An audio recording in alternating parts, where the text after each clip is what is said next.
美伊斬首戰現在全面開打，川普遭到死亡點名，連回家的路線都被伊朗給全面曝光了嗎？而且現在呢，全球美國公民也拉起了警報，甚至開始有撤離潮哦。等一下就這些議題一起做一個深入的剖析。美伊雙方現在的戰場已經到暗殺戰場了嗎？今天我們來看到這些細節哦。因為呢，我們看到美軍是連續轟炸伊朗已經9個晚上了，但是現在前五角大廈的官員爆料說，這一件事情才是美軍的下一波的重要目標，就是看準了伊朗的國家領袖的階層，這當中包含了革命衛隊高層、最高領袖穆吉塔巴等人。那麼他還說，接下來會攻擊伊朗的重要軍民兩用的基礎設施，都會在下一波的攻擊目標當中。好，現在有一個大問題，就是說，好，這個美國說要打伊朗的這一些最高領袖，但是呢，找得到這些人嗎？因為連伊朗的外長都說，其實呢，從最高領袖穆吉塔巴到現在上任為止，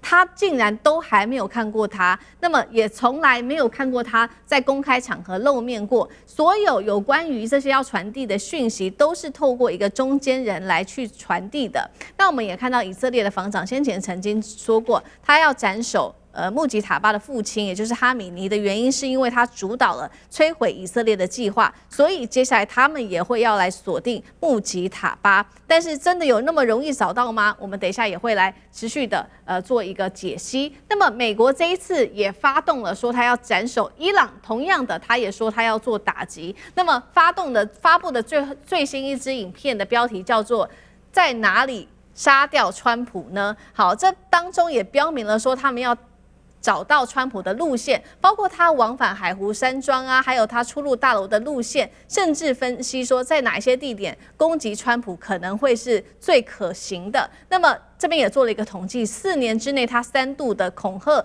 要攻擊川普，其中包括了2022年的時候，伊朗當時發布了一個動畫，描繪機器人潛入海湖山莊鎖定川普。今年1月份的時候，伊朗播出了川普在賓州當時不是遭到槍擊的一個畫面嗎？那還流血哦，在耳朵上的部分。那他說這一次不會再失手的文字搭配當時的這個槍擊案。那近期我們看到呢，伊朗的最高領袖顧問他也在電視台威脅說，川普在海湖山莊海湖莊園做日光浴的時候，小型無人機甚至可以擊中他的肚臍哦。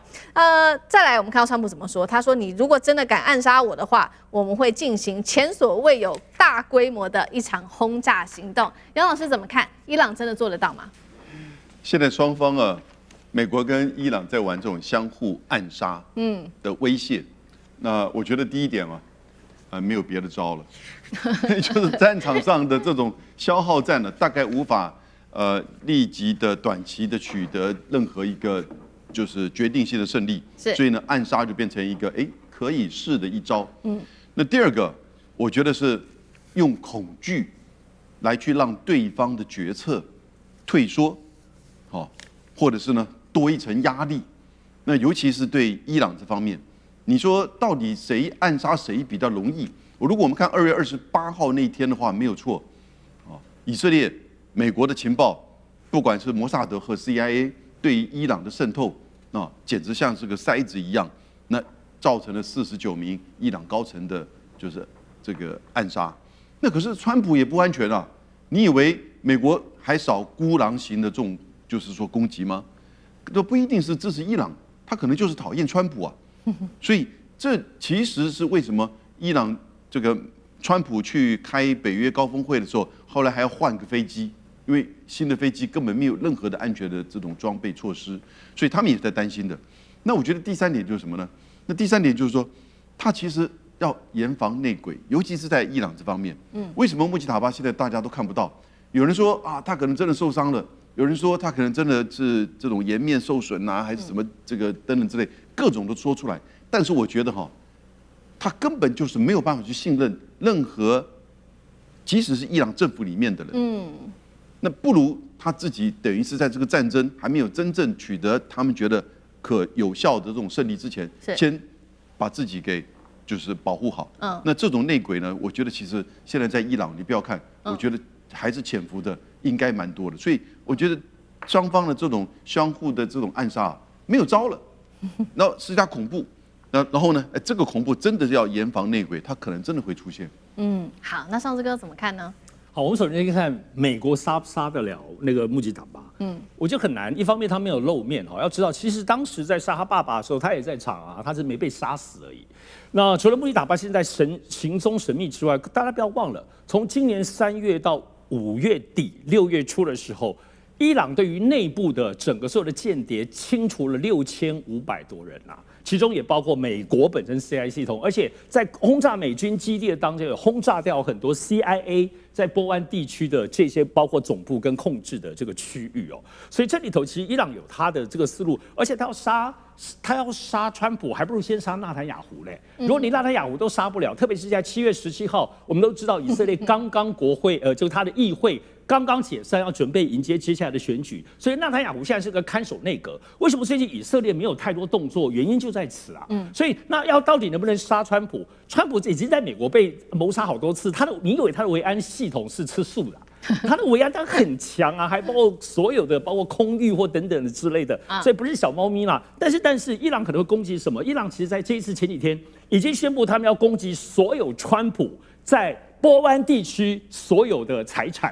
包括其實前2天已經攻擊了阿聯酋的川普大樓，已經炸了；阿曼的這個川普度假村也炸了，而且他整理出了清單哦，因為要知道，比如說杜拜那裡有同樣的最貴的川普的大樓，而且他還有高爾夫球場跟別墅區，就在這個迪拜的美軍基地的旁邊，所以他已經公布這些清單。我雖然殺不了你川普，可是我至少把你所有川普的資產炸得死去活來，而且川普還有在地產、文旅，包括物流，在各方面的這個投資。所以我認為，就剛剛宋天姚老師講的，殺對方可能還是一個威脅之意，但是殺你的資產，可能這還是真的會做的。好啊，現在呢，我們看到美伊雙方都說要暗殺雙方的最高領袖，但是呢，這個事情看起来難度比較高。可是我們看到有關於影響到跟美國有關的相關的人員、設施跟企業，現在看起來恐怕是下一步這個伊朗要做的事情哦。因為美國國務院已經最新在18日發布了全球安全警示了，特別警告伊朗接下來攻擊目標是世界各地美國有關的人員、設施、企業，要求海外公民必須要提高警覺。同時呢，約旦方面已經提高了安全的警戒哦。在部分的機場開始進行了疏散跟管制，那麼美國大使館也要求公民避免接近軍事基地，航空跟安全的空域也會來同步做升級，會不會下一步有撤離行動？這個還要再持續的做觀察。那麼包括了伊朗也最新放話，這一位是外交部長，他說只要能夠成功俘虜200名美軍，就可以迫使華府停止軍事行動。有沒有可能真的這麼做？呂艦長怎麼看？當然，我們講到說，任何的可能都會發生。為什麼？因為無論是偷襲或者是暗殺，其實都是弱者唯一的武器。那大家可能很驚訝，美國你說他是弱者嗎？的確，當他面對伊朗，從2月28號打到現在，還打不出一個成果的時候，但是我們看到這一個川普，他即將面對他的一個期中選舉的困境。那現在這個油價又不斷的持續的處於高檔。那處於高檔的部分呢，其實選舉就是一人一票。有錢人你再有錢也是一票，可是呢，窮人他唯一的武器也就是一票。那他的日子都活不下去了。我們看到，如果是低收入的人，他們大部分的这個金錢開支其實都是投注於吃與喝這個層次。那但是呢，我們會看到這一個，當他們無法妥善的擁有他的一個支配所得的話，那其實他也會變得激進。那這個也就是說，現在那個川普他想要透過這種方式呢來激化，那但是有用嗎？這是個問題啊。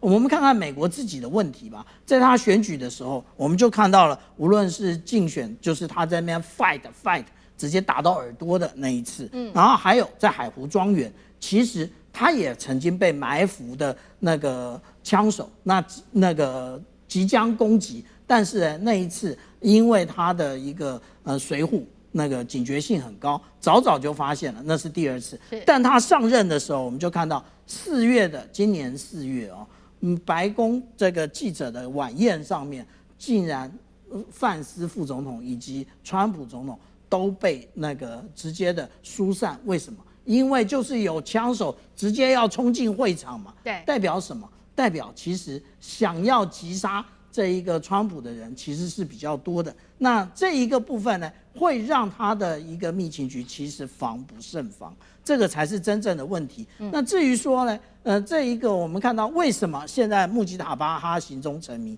因為大家都看到了有關於賓拉登啊，賓拉登當年他連他躲在山洞裡 ，CIA 都把他挖出來，為什麼？因為 CIA 透過那個山洞的背景的土壤來分析它到底是在哪一區，那這個就是 CIA 那個的特點。